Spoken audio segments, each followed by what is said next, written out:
Hello అందరికి welcome back to Dolly dumplings. ఇవాల్టి recipe వచ్చేసి సంక్రాంతి స్పెషల్ బూందీ లడ్డూని ఎలా చేసుకోవాలో ప్రాసెస్ ఏందో చూసేద్దాము.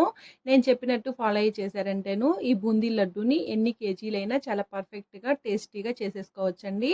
ఇప్పుడు ప్రాసెస్ చూసేద్దాము. దీనికోసం ముందుగా నేను ఇక్కడ శనగపిండిని తీసుకొని ఈ శనగపిండిని జల్లించి తీసుకున్నానండి.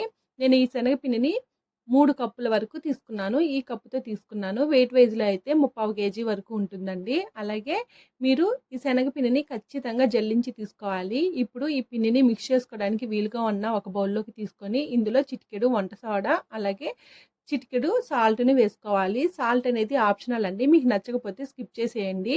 ఏ స్వీట్ రెసిపీలో అయినా సరే సాల్ట్ వేసుకుంటే స్వీట్‌నెస్ అనేది బాగా తెలుస్తుంది. ఇప్పుడు ఇందులో కొద్దిగా వాటర్‌ని యాడ్ చేసుకుంటూ ఈ పిండిని ఉండలేమీ లేకుండా నేను ఇక్కడ వీడియోలో చూపించే విధంగా కలుపుకోవాలి. చూడండి, ఈ పిండిలో మరికొన్ని వాటర్‌ని యాడ్ చేసుకొని దోస బ్యాటర్ లాగా కలుపుకోవాలి. పిండి ఈ కన్సిస్టెన్సీలో ఉండాలండి. ఇప్పుడు ఈ పిండిని పక్కకు పెట్టేసుకొని స్టవ్ ఆన్ చేసుకొని కడాయిని పెట్టుకొని బూందీ వేసుకోవడానికి సరిపడా ఆయిల్ వేసుకోవాలి. ఆయిల్ బాగా వేడైన తర్వాత బూందీని వేసుకోవాలి. అలాగే బూందీ వేసుకోవడానికి ఇలాంటి చిల్లులు గెరిట ఉండాలండి. ఇది లేకపోతే నార్మల్గా మనం ఇంట్లో వాడే చిల్లులు గెరిట ఉంటుంది కదా, దానితో కూడా బూందీ వేసుకోవచ్చు. ఇప్పుడు ఆయిల్ వేడైందో లేదో చెక్ చేసుకోవాలి.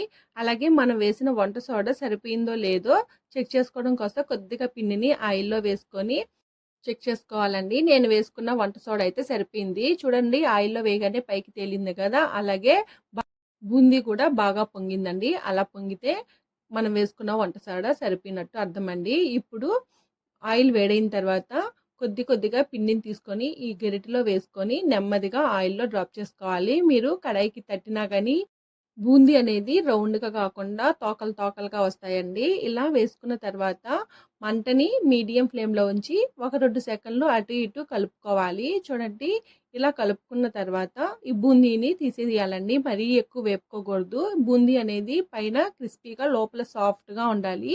బూందీ లడ్డుకు బూందీ అనేది ఇలానే ఉండాలండి. ఇలా పక్కకు తీసుకున్న తర్వాత ఆయిల్లో ఏదైనా నలకలు ఉంటే టీ స్ట్రైనర్తో తీసేయాలి. అదేవిధంగా బూందీ వేసుకున్న 2-3 సార్లకి గరిటిని ఒకసారి బాగా క్లీన్ చేసుకొని మళ్ళీ బూందీని వేసుకోవాలండి. అలాగే బూందీ వేసుకునేటప్పుడు గరిట అనేది ఆయిల్కి దగ్గరగా పెట్టుకొని వేసుకోవాలి. మీరు ఎక్కువ డిస్టెన్స్లో వేసినా కానీ బూందీ అనేది తోకల్లాగా వచ్చేస్తుంది. ఇలా అంతా పిండిని బూందీలాగా వేసుకోవాలి. లాస్ట్లో కాస్త ఎక్సెస్గా పిండి మిగిలిందండి. దాన్ని నేను ఇక్కడ వీడియోలో చూపించినట్టు వేసుకొని ఇది కూడా బాగా వేగిన తర్వాత పక్కకు పెట్టుకోవాలి. మరీ ఎక్కువ వేపేసుకోవద్దండి. ఇలా వేపుకున్న తర్వాత ఇప్పుడు ఇందులో కొద్దిగా జీడిపప్పులు అలాగే కొన్ని కిస్మిస్ని కూడా వేసుకొని వేపుకోవాలి. మీకు ఆయిల్లో వేపుకోవడం ఇష్టం లేకపోతే నెయ్యిలో కూడా వేపుకోవచ్చండి. నేనైతే ఆయిల్లోనే వేపేసాను. ఇలా వేపుకున్న వీటిని కూడా పక్కకు పెట్టుకోవాలి. చూడండి, బూందీ కూడా పూర్తిగా చల్లారిపోయింది.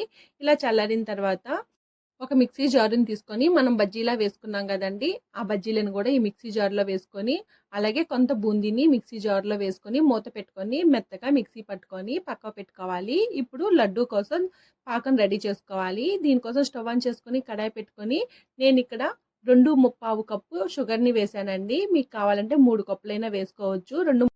నాకైతే 2 కప్పు షుగర్ కూడా కరెక్ట్గా సరిపోయిందండి. ఇప్పుడు ఇందులో 1.5 కప్పు వరకు వాటర్ని యాడ్ చేసుకొని మంటని మీడియం టు హై ఫ్లేమ్లోకి అడ్జస్ట్ చేసుకుంటూ ఈ చక్కెర మొత్తం బాగా కరగాలండి. ఇలా కరిగి ఒక లేత తీయక పాకం వచ్చే వరకు మరిగించుకోవాలి. చూడండి, పాకాన్ని నేను ఇక్కడ వీడియో క్లిప్లో చూపించే విధంగా వేళ్ళతో కాస్త తీసుకొని ట్యాప్ చేసుకుంటే ఒక లేత తీగ పాకం రావాలండి. ఇలా వచ్చే వరకు మరిగించుకోవాలి. చూడండి, ఇక్కడ వీడియోలో చూపించే విధంగా తీగ పాకం రావాలి. ఇలా మరిగించుకున్న తర్వాత స్టవ్ ఆఫ్ చేసేసి ఇందులో 1.5 టేబుల్ స్పూను ఇలాచీ పౌడర్ అలాగే 1 టేబుల్ స్పూను నెయ్యి, ఇందులోనే చిటికెడు పచ్చకర్పూరాన్ని వేసుకోవాలి. మనం నెయ్యిని ఇందులో వేసుకోవడం వల్ల టేస్ట్ బాగుంటుంది. అలాగే పచ్చకర్పూరం కూడా ఎక్కువ వేసుకోకూడదండి, కొద్దిగానే వేసుకోవాలి. ఇలా వేసుకున్న తర్వాత ఇప్పుడు మనం ముందుగా ప్రిపేర్ చేసి పెట్టుకున్న బూందీని ఈ పాకంలో వేసుకొని ఇందులోనే మనం మిక్సీ పట్టుకున్న బూందీని కూడా ఇందులోనే వేసుకొని ఒకసారి వీడియోలో చూపించే విధంగా మిక్స్ చేసుకోవాలి. ఇలా కలుపుకున్న తర్వాత మనం ముందుగా ఆయిల్లో వేయించి పెట్టుకున్న జీడిపప్పు కిస్మిస్ని కూడా వేసుకొని ఒకసారి బాగా మిక్స్ చేసుకోవాలి. ఇలా కలుపుకున్న తర్వాత ఇందులో 1 టేబుల్ స్పూన్ కానీ 2 టేబుల్ స్పూన్లు కానీ నెయ్యిని వేసుకొని ఒకసారి బాగా మిక్స్ చేసుకోవాలి. ఇలా అంతా కలుపుకున్న తర్వాత మూత పెట్టేసి ఒక 5 నిమిషాల పాటు పక్క పెట్టేసుకోవాలండి. మరీ ఎక్కువ చల్లారనివ్వకూడదు, ముద్దగట్టడానికి వీలుగా ఉండదు. ఇలా 5 నిమిషాల తర్వాత ఒకసారి మళ్ళీ బాగా మిక్స్ చేసుకొని నేను వీడియోలో చూపించే విధంగా చేతికి కాస్త నెయ్యిని కానీ ఆయిల్ని కానీ అప్లై చేసుకొని మీకు లడ్డూలు ఏ సైజులో కావాలో ఆ సైజులోకి చుట్టుకోవడమేనండి. నేనైతే ఇక్కడ లడ్డూల్ని చిన్న చిన్న సైజు చేశానండి. ఎందుకంటే పిల్లలు పెద్ద సైజులో చేస్తే సగం తిని సగం పడేస్తూ ఉంటారు కాబట్టి చిన్న సైజులోకి చేశాను మా పిల్లల కోసం. మీకు లడ్డు సైజు ఎలా కావాలో అలాగా లడ్డూల్ని చుట్టుకోవడమే. అదేవిధంగా రిమైనింగ్ బూందీ మిశ్రమాన్ని కూడా లడ్డూల్లాగా చుట్టేసుకోవడమేనండి. ఇవి పూర్తిగా చల్లారిన తర్వాత ఏదైనా ఎయిర్‌టైట్ డబ్బాలో స్టోర్ చేసుకోవడమేనండి. నేను తీసుకున్న క్వాంటిటీకి నాకు ఇక్కడ 30 లడ్డూల దాకా వచ్చాయండి. అంతేనండి. చూసారు కదా! సంక్రాంతి స్పెషల్ బూందీ లడ్డూల్ని ఎలా చేసుకోవాలో ప్రాసెస్ ఏందో. ఈ వీడియో మీకు నచ్చితే లైక్ చేయండి, షేర్ చేయండి, కామెంట్ చేయండి. అలాగే ఈ రెసిపీని మీరు ట్రై చేసి మీకెలా కుదిరిందో కామెంట్ చేసేయండి. మరిన్ని రెసిపీస్ కోసం మన ఛానల్‌ని సబ్స్క్రైబ్ చేసుకొని నోటిఫికేషన్ సింబల్‌ని ఆన్ చేయండి. Thank you for watching.